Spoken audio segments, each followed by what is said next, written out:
జాతీయవాద జర్నలిజానికి అసలైన వేదిక నేషనలిస్ట్ హబ్ ని సబ్స్క్రైబ్ చేసుకోండి.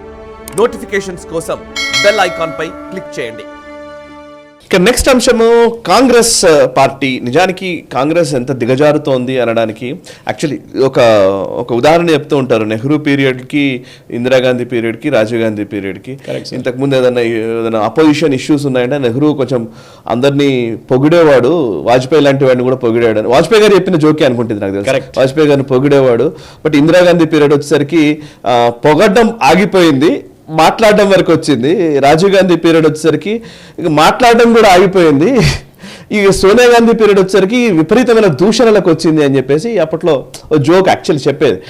ఇప్పటికి ఇంకా పడిపోతుందేమో అనిపిస్తుంది. సోనియా గాంధీ 2004 ఎలక్షన్స్ టైంలో ఉన్న ముచ్చట ఇది మాట్లాడేది. బట్ అక్కడ నుంచి ఇంకా పడిపోయింది అనిపిస్తుంది. ముఖ్యంగా దాన్ని వాళ్ళ కాంటెస్ట్ చేసే సీట్ల సంఖ్యనే విపరీతంగా పడిపోతున్న పరిస్థితి. 2004కే 330 సీట్లు, 417 సీట్లు పోటీ చేశారనేది లెక్క. ఇప్పుడు అది 330కి వచ్చింది. అంటే కాంగ్రెస్ డైరెక్ట్ గా ఫైట్. మీరు లాస్ట్ టైం నేషనల్ ఉన్నప్పుడు చాలా స్పష్టంగా చెప్పారు, బీజేపీకి కాంగ్రెస్ కి డైరెక్ట్ ఫైట్ అని చెప్పారు. ఓవరాల్ గా కాంగ్రెస్ ఫైట్ చేస్తున్నవి, కంటెస్ట్ చేస్తున్న సీట్లు లెక్కేస్తే 417 2004లో ఉండేది. అదే చాలా తక్కువ నెంబర్ అంటారు. బట్ అక్కడ నుంచి ఇప్పుడు 330కి వచ్చేసారు. అండ్ 330 సీట్లు మాత్రమే కాంగ్రెస్ పోటీ చేస్తోంది. వెరాజ్ బీజేపీ క్రమక్రమంగా పెరుగుతూ 420 పైన. సో ఎవ్రీ ఇయర్ పెరుగుతోంది, ఎవ్రీ టర్మ్ కి పెరుగుతోంది. బట్ కాంగ్రెస్ 330కి వచ్చింది.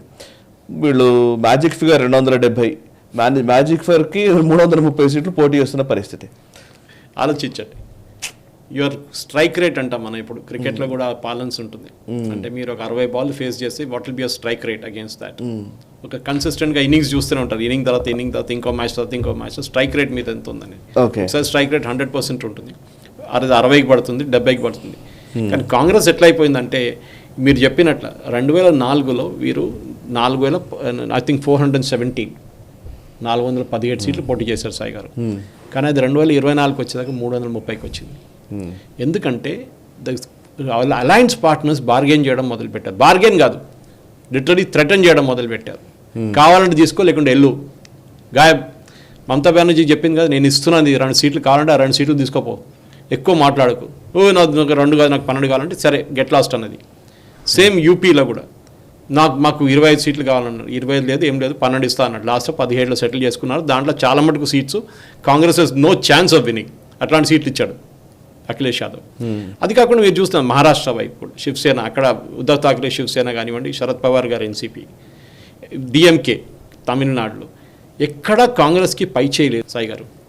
నేను లాస్ట్ టైం మాట్లాడిన 190 స్థానాలు Congress and BJP direct fight, 175 BJP గెలిచారు 2019లో.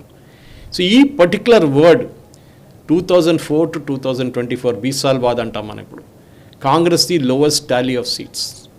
అంటే ఈ పార్టీ గ్రాండ్ ఓల్డ్ పార్టీ అని మనం చెప్తుంటాం కదా. ఎందుకంటే వాళ్ళ ఓట్ షేర్ తగ్గితే వస్తుంది సాయి గారు. 30%, 22%. They are coming down and down and down. BJP వచ్చిన తర్వాత, ఎస్పెషల్లీ నరేంద్ర మోదీ గారు వచ్చిన తర్వాత బీజేపీ గ్రాఫ్ పెరుగుతూనే పోతుంది. ఓట్ షేర్లు కానివ్వండి, సీట్లు కానివ్వండి. 276, దాని 277, అక్కడి నుంచి బీజేపీ 303. ఇప్పుడు మోదీ గారు ఏమో 370 అంటున్నారు. సో వెరస్ కాంగ్రెస్ ఒక ఫిగర్ కూడా చెప్పలేకపోతున్నారు. ఏదో రేవంత్ రెడ్డి అంటున్నాడు కాంగ్రెస్ 2010 50 సీట్లు గెలుస్తుంది, మోదీ జూన్ 9వ తారీఖు రాహుల్ గాంధీ ప్రధానమంత్రి అవుతాను. ఇదే వీడియో తీసుకొని మళ్ళీ అది ఆ రోజు ప్లే చేయాలి మనం. జూన్ 4వ తారీఖు రేవంత్ రెడ్డి చెప్పిన స్టేట్మెంట్ మాట్లాడుతున్నప్పుడు you should be practical about it. Congress ఎక్కడ గెలుస్తున్నారు? వాళ్ళ అలైస్ వాళ్ళని థ్రెటన్ చేస్తున్నారు. that you have to bloody give us the seats అని చెప్పేసి. Sorry I'm using that language, but that is what it is. ఎందుకంటే వీళ్ళు కావాలని చెప్పి వీళ్ళ ఫార్చ్యూన్స్ ఎవ్రీవేర్. మీరు చూసుకోండి, మహారాష్ట్ర తీసుకోండి సాయి గారు, ఆంధ్రప్రదేశ్ వైపు చూద్దాం. ఆంధ్రప్రదేశ్లో ఈసారి బీజేపీ టీడీపీ గురించి మాట్లాడుతున్నాం, పొత్తు గురించి మాట్లాడుతాం. ఎవరైనా కాంగ్రెస్ గురించి మాట్లాడారా ఆంధ్రప్రదేశ్లో? కాంగ్రెస్ క్యాండిడేట్ ఎక్కడ ఉన్నారు ఆంధ్రప్రదేశ్లో? కాంగ్రెస్ ప్రెసిడెంట్ ఎవరో నాకు తెలియదు ఆంధ్రప్రదేశ్లో. లేదండి, అది చాలా ఫేమస్ షర్మిల గారు ఉన్నారు. అది మొన్న ఇంపోర్ట్ తీసుకొచ్చారు కదా అక్కడి నుంచి. అదే అది అందరు అంటున్నారు జగన్ ప్రాక్సీ అంటున్నారు ఆమెని. ఓకే, కానీ కాంగ్రెస్ ఎన్ని సీట్లు పోటీ చేస్తున్నా ఆంధ్రాలో తెలియదు. వాళ్ళ అలయన్స్ ఉందా తెలియదు. అసలు ఏం జరుగుతుందో తెలియదు. సో ఇట్లాంటి స్టేట్స్ యూపీలో కాంగ్రెస్ ఎట్లా అంటే వాళ్ళ గడ్ ఉండేది. అప్పుడు సమాజ్వాదీ పార్టీ లేకుండే, ఎవరు లేకుండే. Allahabad was the home of the Gandhis, అంటే so called Gandhis, Nehru family actually. అదే అది కాకుండా బీహార్లో ఇప్పుడు లాలూని తీసుకొని పళ్ళు పట్టుకొని తిరుగుతున్నారు. West Bengal out totally. ఒక టైంలో కమ్యూనిస్టులు, కాంగ్రెస్ ఉండే అక్కడ. ఇప్పుడు బీజేపీ వచ్చేసారు, అక్కడ 18 సీట్లు తీసుకున్నారు. కాంగ్రెస్ అత్తాపత్తా లేకుండా మమతా బెనర్జీ అదే అంటుంది, నీకు 40 సీట్లు కూడా రావురా అని రాహుల్ గాంధీకి చెప్తుంది. కరెక్ట్, ఆమె అనాలిసిస్ ఇస్ కరెక్ట్.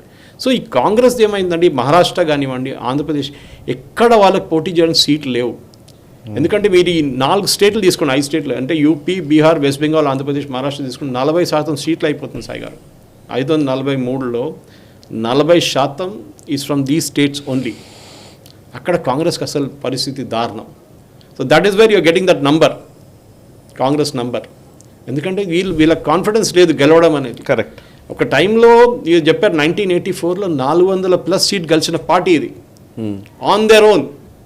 సో ఇప్పుడు టీడీపీ లాంటి పార్టీ కానివ్వండి, వైఎస్ఆర్సీపీ లాంటి పార్టీలు అడగట్లేదు కాంగ్రెస్ని. ఇఫ్ కాంగ్రెస్ వాజ్ పవర్ఫుల్, వీళ్ళు అలయన్స్ చేసుకుంటుండే వాళ్ళతో. ఇప్పుడు ఇండియా అలయన్స్ అని పెట్టుకున్నారు, ఎవరు తీసుకున్నాండి వాళ్ళని సీరియస్గా? Correct. Except for Maharashtra, correct, ఎవడు పట్టించుకోవట్లేదు. ఏ స్టేట్లో, ఉత్తరప్రదేశ్లో అది జూనియర్ పార్ట్నర్, తమిళనాడులో జూనియర్ పార్ట్నర్, మిగతా ఎక్కడ వీళ్ళ అలయన్స్ లేదు except for Maharashtra. So this is what we need to do. We need to very very careful. Congress వాళ్ళు చేస్తున్నది కూడా ఇది శివసేన కానివ్వండి, లెఫ్ట్ కానివ్వండి, వీళ్ళ పార్టీతోని అలయన్స్తో కలిసి మేము గెలుస్తా అనుకున్నారు, కానీ అది కాలేదు. డాటెడ్ అలయన్స్ అసలు పనిచేయట్లేదు. సో కాంగ్రెస్ది నెక్స్ట్ ఎలక్షన్కి వచ్చేదాకా సాయి గారు they will be even on a more weaker ground. అసలు ఒక రీజనల్ పార్టీకి వచ్చే స్టేటస్కి వచ్చేస్తారు Congress. And the principal problem for that is a leadership. అది క్రికెట్ టీం ఉండొచ్చు, ఫుట్బాల్ టీం ఉండొచ్చు, హాకీ టీం ఉండొచ్చు, కబడ్డీ టీం కూడా ఉండొచ్చు. మీ దగ్గర ప్రాపర్ లీడర్స్, మీ క్యాప్టెన్స్ బాగా లేకుంటే టీం ఓడిపోతారు. టీం ప్లేయర్స్ బాగుంటే కూడా, because your captain is not good. కానీ దానికి ఈ రాహుల్ గాంధీ, ఈ ప్రియాంక వాద్రా, వీళ్ళ కెపాసిటీ ఏంటండి? ఒక్క సీట్ గెలవలేదు లాస్ట్ టైం ప్రియాంక వాద్రా ఆమె టెరిటరీ నుంచి. అవును. అట్లాంటి వాళ్ళని మీరు వెనకకి పెట్టి వాళ్ళని కొత్త వాళ్ళని తీసుకురావడం బదులు ఆ కొత్త వాళ్ళు పార్టీ నుంచే వెళ్ళిపోయినారు. Correct. That is a sad fact today. Young brigade మొత్తం బీజేపీలో ఉన్నారు ఇప్పుడు. అవును.